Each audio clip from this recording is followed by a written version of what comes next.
au sujet de l'espérance. C'est que, en fait, notre vie, quelle qu'elle soit, eh ben, c'est une zone de contraste. Parce qu'à peine tu dis le mot espérance, que déjà, en fait, tu es un peu dans une zone double. Parce que quand tu dis espérance, ou tu réfléchis à ton espérance, tu vises la joie, la plénitude. Mais bien sûr, cette joie, cette plénitude, eh ben, ils sont futurs. Vous savez, il y a la parole de Dieu qui dit « Comme un enfant que sa mère console ». Vous voulez peut-être tirer un peu de la parole au veillées de prière. « Comme un enfant que sa mère console.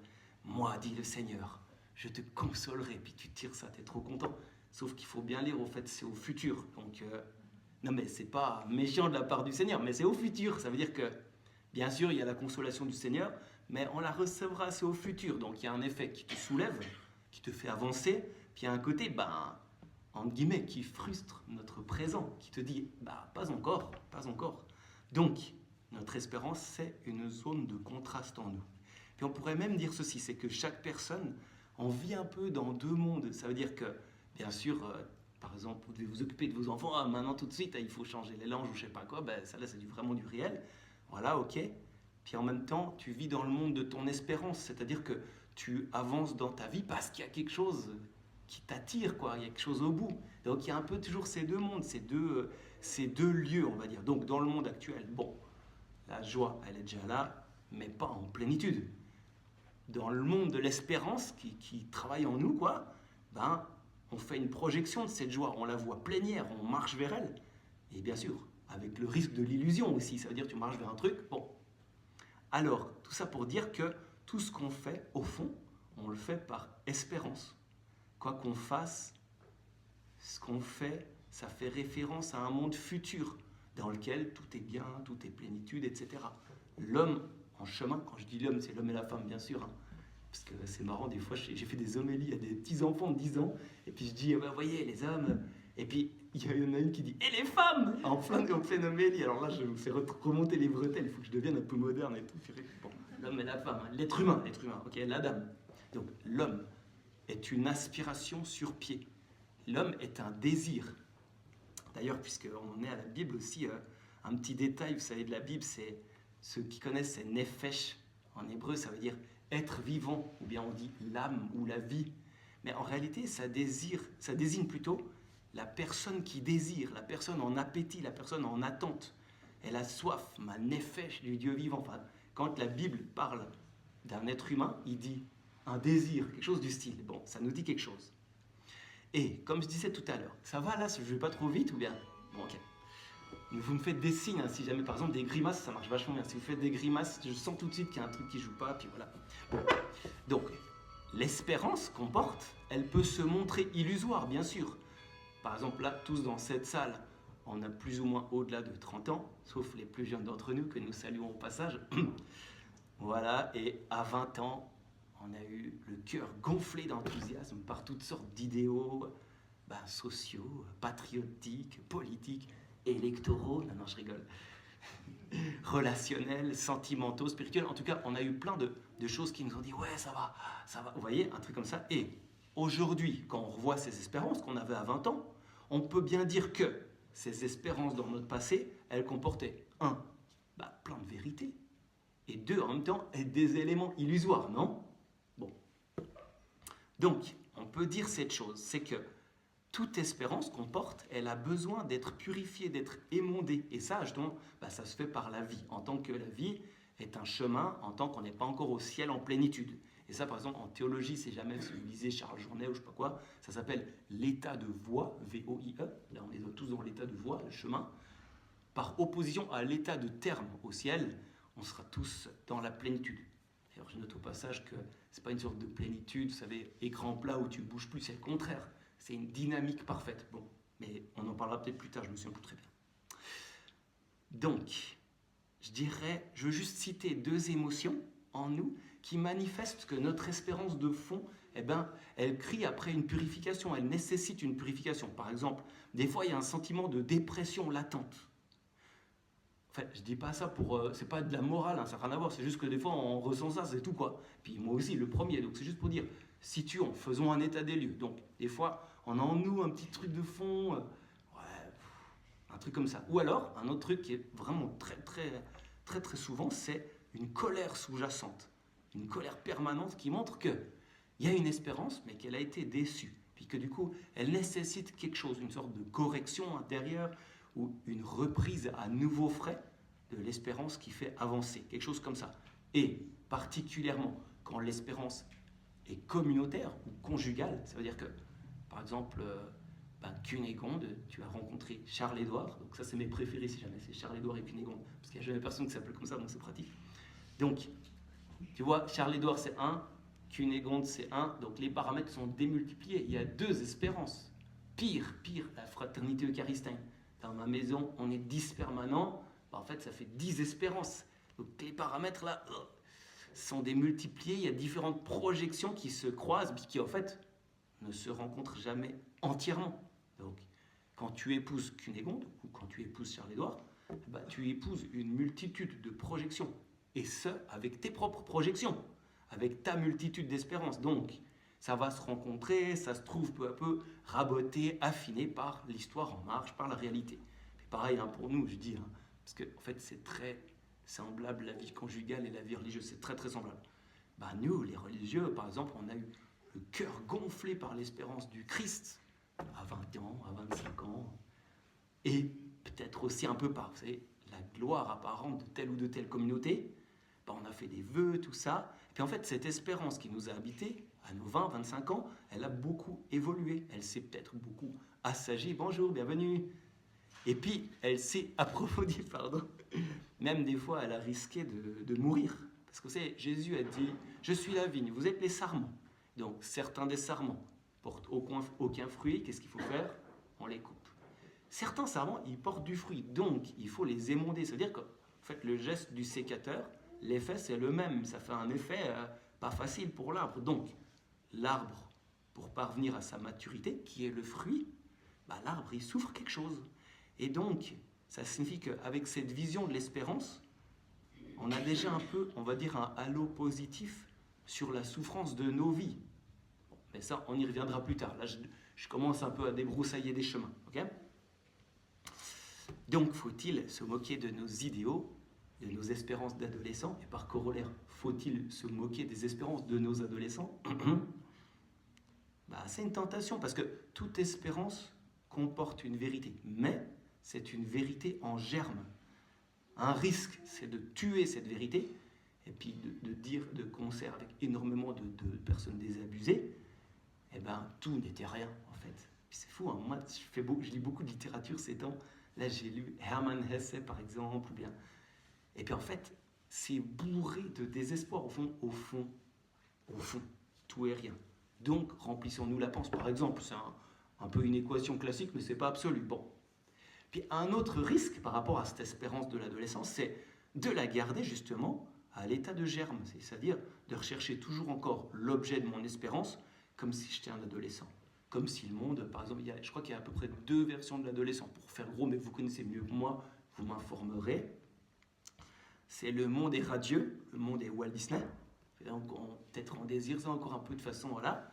Ou alors au contraire, c'est le noir-blanc, vous savez, c'est le manichéen. Ça veut dire il y a les méchants, il y a les gentils, et on cherche bien sûr à être parmi les gentils. Bon, comme vous verrez le sketch ce soir, il y aura vraiment un très méchant et un très très gentil. Puis en fait, on verra que le gentil, il a aussi un petit truc à vivre. Bon, mais tout ça pour dire que on doit évoluer, mais sans balancer l'espérance en la vérité, en la bonté, en la plénitude. C'est ça un peu toute l'espèce de dichotomie avec ce qu'on porte au fond de nous. C'est si tu balances tout, tu balances tout. Mais tu ne peux pas continuer à espérer comme quand tu avais 20 ans. Bon, alors, maintenant, un truc qui est compliqué, je trouve, c'est comment reconnaître en moi-même mon espérance. C'est-à-dire, qu'est-ce qui, au fond de moi, me soulève? Parce qu'on a plein d'objets matériels, ou bien, par exemple, vous êtes venu au week-end famille, il y a quelque chose qui vous a amené, je ne sais pas quoi. Mais plus profond, il y a une sorte de lame de fond, et c'est difficile à expliciter, on va dire. Donc, commençons par débroussailler. Il faut distinguer entre espoir et espérance. Alors, il y a plusieurs distinctions. Là, je vous la fais brève. C'est d'habitude l'espoir, ça représente un objet directement discernable et parfois matériel qu'on désire en vue d'un mieux. Bon, par exemple, s'il y a un morceau de chocolat là, puis votre enfant il est là, il y a un regard comme ça, une sorte de geste, c'est à peu près ça, quoi, l'espoir. Bon. Alors que l'espérance, c'est moins contextuel, on va dire. ça représente plutôt quelque chose d'intérieur, de général, d'immatériel, qu'on recherche en vue d'une plénitude qui est pérenne, qui dure. Et donc, par exemple, on pourrait faire l'analogie suivante. Il y a le libre arbitre. Le libre arbitre, c'est ce qui nous fait faire nos petits choix de chaque jour, qui nous fait avancer, je choisis de faire ça, ou bien je désire faire mieux ça, etc. Et par rapport à mon immense liberté qui se construit peu à peu dans mes choix de libre arbitre. Espoir et espérance, ça ressemble aussi à ça. Bon, on parle aussi de l'espoir comme une passion de l'âme. Aujourd'hui, le terme passion, ça ne se dit plus beaucoup. C'est un terme de saint Thomas d'Aquin. C'est une émotion devant un bien désirable et atteignable. Si je reprends l'idée du bout de chocolat, avec l'espoir, donc le bien désirable et atteignable, c'est le bout de chocolat. Et puis en fait, l'émotion qui m'habite pour faire ce mouvement, c'est ce qu'on appelle l'espoir. Et donc, je reprends notre question du début. Comment reconnaître en moi mon espérance? Qu'est-ce que je désire au fond? Parce qu'on espère plein d'objets différents, mais peu à peu, tu peux décrypter une sorte de ligne de fond. Par exemple, tu peux interroger la répétition dans ton existence pour mettre des mots sur un désir fondamental qui t'habite. Par exemple, tu vois un truc qui revient toujours au fond, mais c'est ça qui me tire en avant.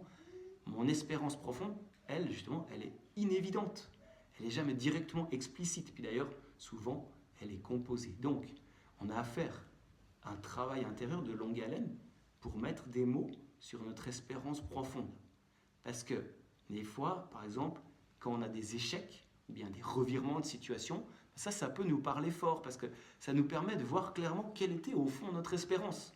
Et puis à la rigueur, de quelle façon il faut qu'elle soit ajustée, dans quel genre de sens elle doit subir une inflexion. Et c'est pour ça d'ailleurs, en parenthèse, une fois encore, qu'on ne peut pas tout de suite cracher sur nos épreuves ou alors haïr nos échecs ou détester notre genre de pauvreté long terme, si vous voyez ce que je veux dire.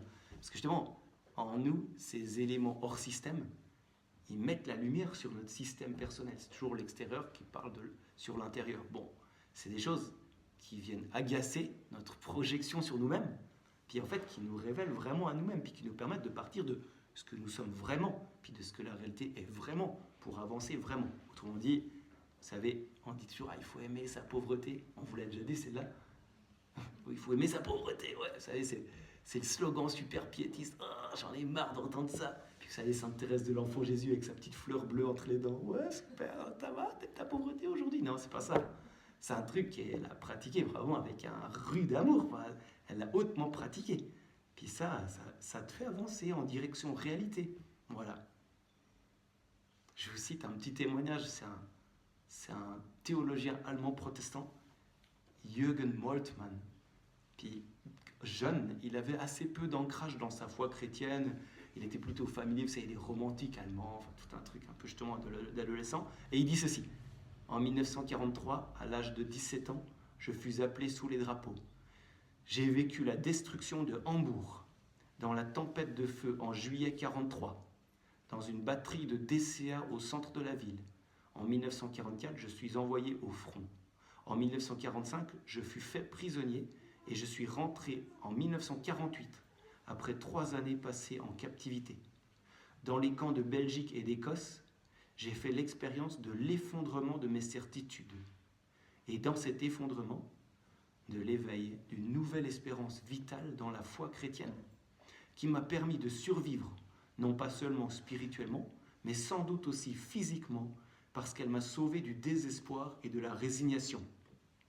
Donc voilà, tout ça pour dire que, bien sûr, on ne veut aucun effondrement, mais si ça vient, réfléchissons-y 2 fois. Bon. Ensuite, on arrive à la question suivante. Ça va pas trop vite? Une question redoutable. Est-ce qu'une espérance que je porte en moi peut être entièrement illusoire? Réponse, bien sûr, bien sûr. Par exemple, je vous donne un indice. Vous savez que l'Église, dans la théologie morale, elle nous nomme 7 vices capitaux. C'est comme 7 péchés racines. C'est 7 directions pourries, on pourrait dire. En gros, ce sont 7 fausses espérances. C'est 7 lieux où on pense vraiment pouvoir trouver une plénitude. En fait, c'est dead end road, quoi. Enfin, c'est une voie sans issue.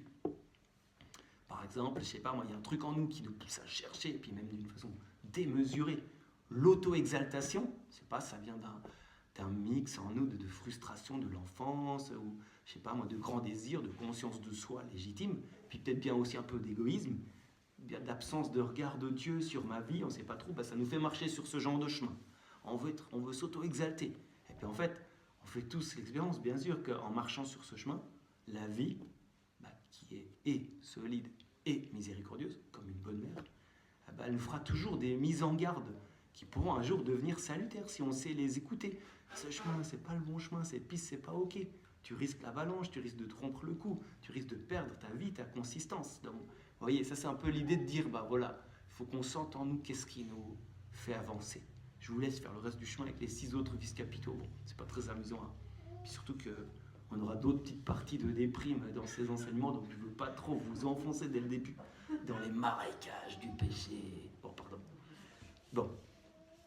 Autre question pour l'espérance. Saint Thomas d'Aquin, j'anticipe un tout petit peu sur la théologie quand même, parce que là, il se pose la question, peut-on mettre son espérance en un homme? Parce que c'est la parole de Dieu, elle dit, maudit soit celui qui met sa confiance dans l'homme, c'est dans un psaume. Ou alors, par exemple, Jésus, il dit, n'appelez personne votre Père, car vous n'avez qu'un seul Père, celui qui est aux cieux. Saint Thomas d'Aquin conclut, il est permis de mettre son espérance en un homme ou en une créature, alors là c'est du Saint Thomas d'Aquin choral, comme en l'agent secondaire et instrumental qui aide dans la recherche de tous les biens ordonnés à la béatitude. En gros, notre espérance ultime, ça peut être que Dieu, même s'il y a plein de moyens et plein d'instruments, animés ou non, pour l'atteindre. Ça pose un peu un cadre, ok? Puis j'en profite d'ailleurs pour dire que toute l'idée du développement personnel, qui est très très florissant aujourd'hui, y compris parmi les chrétiens, justement, ça contient l'idée de mettre sa confiance en l'homme, c'est-à-dire en fait en soi-même. Tu as tellement en toi, il faut défricher, cultiver en toi. En fait, c'est très vrai. Si l'on n'omet pas que la fin ultime, c'est Dieu, quelqu'un d'autre. Sinon, justement, t'adores pas plus grand que toi, ce qui est en fait l'absurdité la pire. Et vous voyez, comme quoi, c'est un truc à travailler. C'est pas si simple. Dans quel esprit on fait les choses? Bon. Ensuite, donc, on parle de cette espérance qui est en nous, nos désirs, tout ça. Et faut-il se méfier de nos désirs? Bien sûr, vous connaissez la réponse et tout, mais je le redis juste parce que c'est pas si simple d'aimer ses désirs. Bien sûr, on est pécheur, et des fois nos désirs, ils sont frelatés, c'est vrai, voilà. Vous savez, faut-il se méfier de nos désirs? C'est quelque chose qui est très présent dans le bouddhisme, ou bien même dans certaines franges de la philosophie stoïcienne. Et bien sûr, nos désirs, ils sont bons en soi, bien sûr. Bref, il faut les sous-peser afin qu'ils ne soient pas paralysés par des parasites, quoi, ou bien par des trucs un peu explosifs dedans. Et c'est toute la vie spirituelle. C'est ça l'idée de la vie spirituelle. De toute façon, tu as un désir sur pied, tu ne peux pas t'empêcher de désirer, c'est vite vu. Et après, tu travailles tout ça en face du Seigneur, dans le Seigneur, quelque chose comme ça. Mais ce à quoi je voulais en venir, c'est simplement le fait qu'on a des désirs. En fait, ça exprime l'idée qu'on se fait de notre vie. C'est-à-dire que si on désire quoi que ce soit, ça veut dire que le temps qu'on vit, il n'est pas circulaire. Ou bien, il n'y a pas de fatalité absolue. En gros, qu'on est libre, que tout peut s'ouvrir. C'est-à-dire, si nous, on a des désirs, ça signifie qu'au fond, il y a quelque chose vers quoi ça tend de réel, puis qui pourrait ne pas advenir si on ne bouge pas, si on n'avance pas. Par exemple, si vous aviez, je ne sais pas si c'est clair, mais je vous donne un exemple. Par exemple, si vous avez un ami, et lui, c'est un gars, il est sûr que le temps se répète toujours, que tout est circulaire, que jamais rien ne change, que tout se répète. Puis imaginez que vraiment, le gars ajuste son comportement à cette idée. En gros, il ne peut plus vivre aucun désir, de toute façon, tout se répète, rien ne change. De sorte qu'en marchant dans la vie, ce monsieur, il se montrera une personnalité très fade, sans aucune chaleur, sans aucune empathie non plus. Est-ce que c'est encore un homme? Non, parce que l'homme est espérance. Il est une flèche qui va vers la plénitude.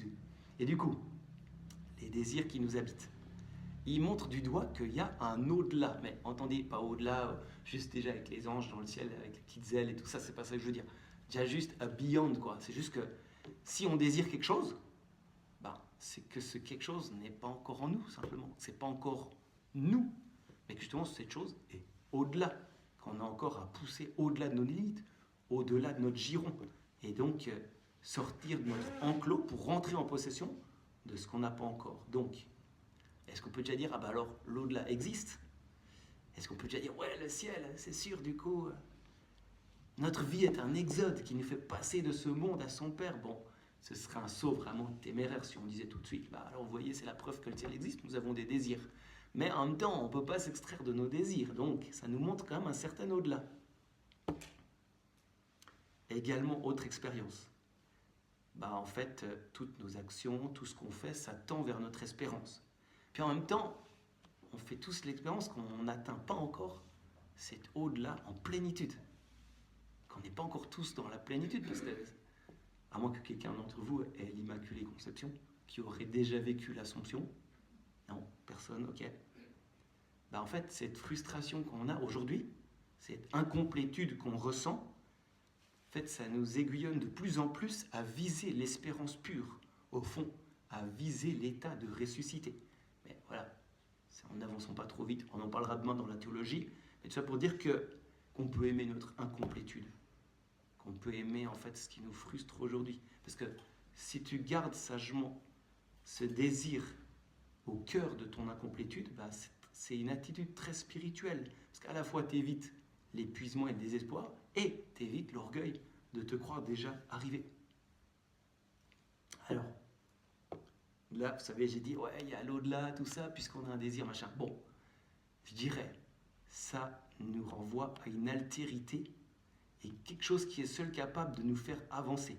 Et donc, il y a un autre. Vous voyez, alors ça, c'est une voie de l'existence de Dieu, comme on dit. C'est-à-dire que tu es quelqu'un, tu désires autre, puisque tu es en marche. Sinon, si tu n'étais pas en marche, bah, voilà, tu dirais, je désire rien. Bon, mais en fait, si tu es un visage, ça veut dire que tu désires quelque chose comme un autre visage au fond, quoi. Vous voyez que là, on est un peu au bord d'un précipice, je ne sais pas, on ose le dire, vous voyez.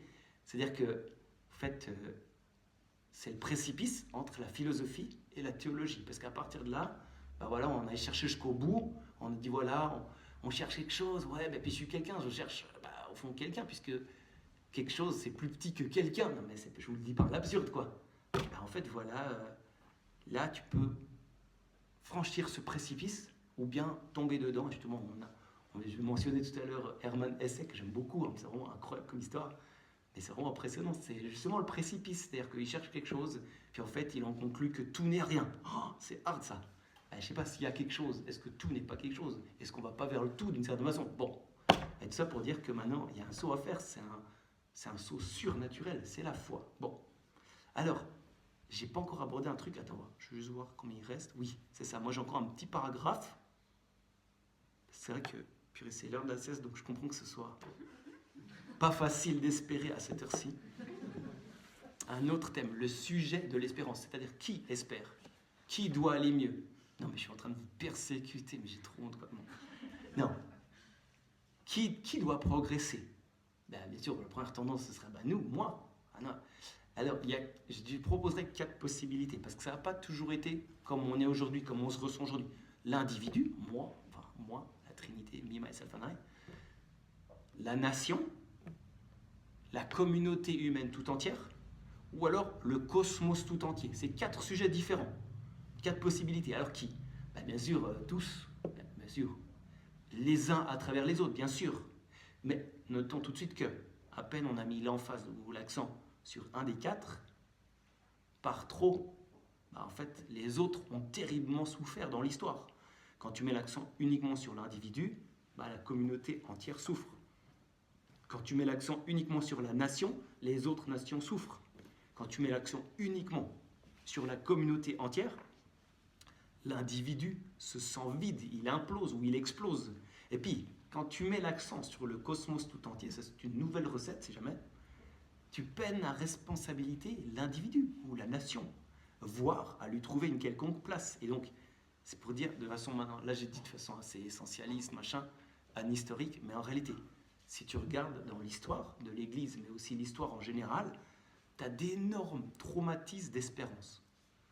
Au point que certains auteurs philosophiques, ils proposent à la réflexion que l'espérance est de l'ordre de la folie, de la fausse consolation, ou alors, vous savez, un peu en mode mythique, que l'espérance est de l'ordre du cadeau empoisonné que les dieux auraient fait à l'homme. C'est-à-dire, tu as un désir, et c'est la pire tromperie. Vous voyez ce que je veux dire? C'est hard, hein? Parce que, dans l'histoire, exalter l'individu. Bah, aujourd'hui, il n'y a qu'à regarder autour de nous et puis en nous. Hein. Ça a donné l'individualisme contemporain qui fait de chacun vraiment quelqu'un de dégoulinant, de consommation, d'égoïsme. Bah oui, on en arrive, quand tu pousses à fond, c'est ça, c'est vraiment pas très joli. Exalter la nation. Bah, par exemple, ça a suscité les 2 guerres mondiales. Dans Nous sortons, je ne vous fais pas de dessin pour ce qu'on vit aujourd'hui. Exalter la communauté tout entière, par exemple, typiquement l'idée du communisme. En fait, il y avait un truc, ça a fait un régime parmi les plus délétères de toute l'histoire. Et puis, pareil, quand on a fait exploser la bombe atomique, c'était pour la communauté tout entière, pour le bien de tous. Vous voyez, c'est compliqué ces questions, quoi. Ensuite, agir pour le cosmos tout entier. Ces derniers temps, bah, y a des gens qui disent finalement, bah, du coup, l'homme est obsolète. Vous prenez la deep ecology, bah, c'est un peu bizarre quand même. Tu voudrais agir pour le cosmos tout entier, bah, supprimons l'homme. Idée d'ailleurs tout à fait similaire dans le transhumanisme poussé, parce qu'il y a plusieurs transhumanismes, hein, faut pas non plus. Mais au fond, l'écologie ou l'écologisme d'aujourd'hui et le transhumanisme, c'est la même notion de purisme. Mais en fait, on est dans un monde mélangé. Bon. Mais tout ça pour dire qu'avec ça, on a fait un petit tour de philosophie de l'espérance.